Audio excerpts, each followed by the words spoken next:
my name is Anne, and today on Keep Calm and Craft On, we will be making cork charms, just like this, okay? So for this craft, you will need a ruler, you will need some sort of knife.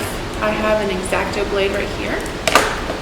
You'll need a paper plate, you'll need eye screws, and these I just found at Michael's.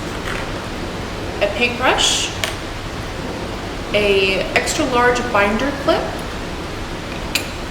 and of course you will need cork from a wine bottle, paint, and then as a sealer we're using Mod Podge for today.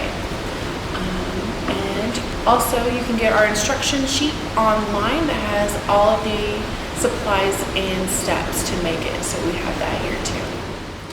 Okay, so the first thing that you need to do is when you have your cork, you need to determine which end you're going to cut off.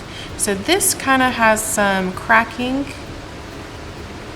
from the corkscrew, so we're going to use this end.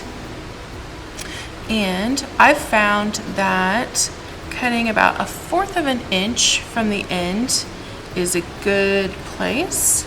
So we're just going to use our ruler here and kind of just mark off where we want to cut.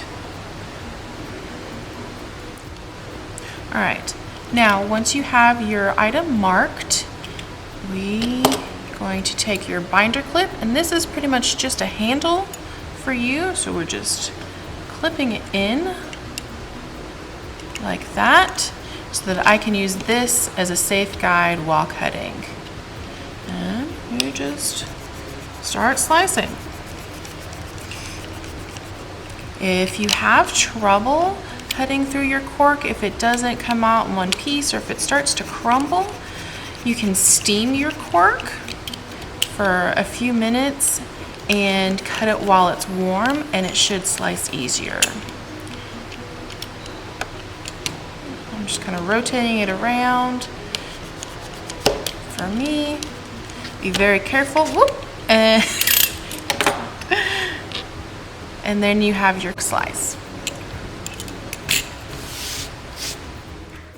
So the next thing you want to do is figure out how you're going to decorate your charm. On here I've painted one side with acrylic paint, and on the other I've actually decoupaged a piece of a map. So for this one I'm just going to show you how to paint. So I'm going to put in the eye screw, find just a spot, and it just screws right in. So just take it, kind of make sure it's in the middle, and just slowly screw it in. Try to make sure that you do it level.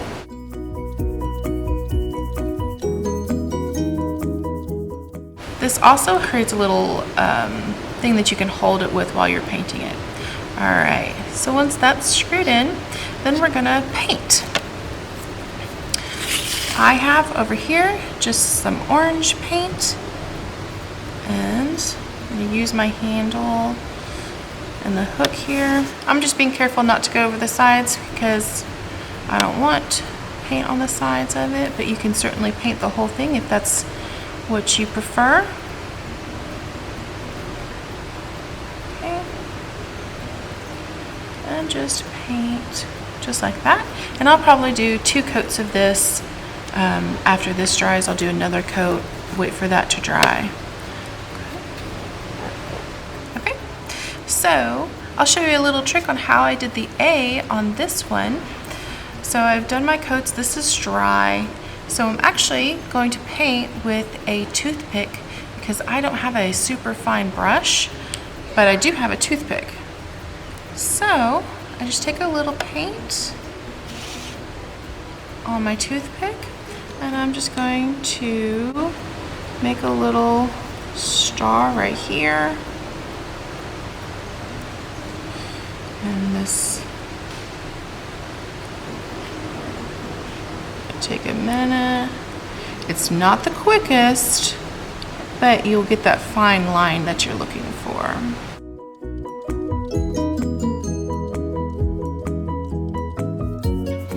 Okay, now you can see I have painted my star on with my toothpick.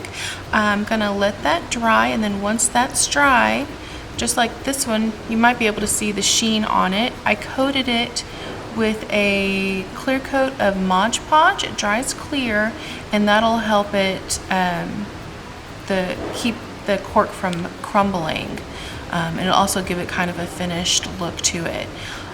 Another tip is once you do Mod Podge, since you have to do it on all sides, I take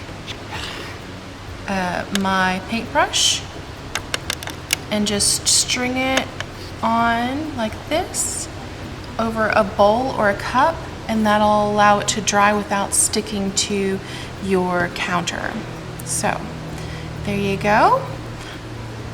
I hope that you've enjoyed this craft. If you decide to make it, please let us know. And as always, be careful when you're using your knife and cutting the cork discs out.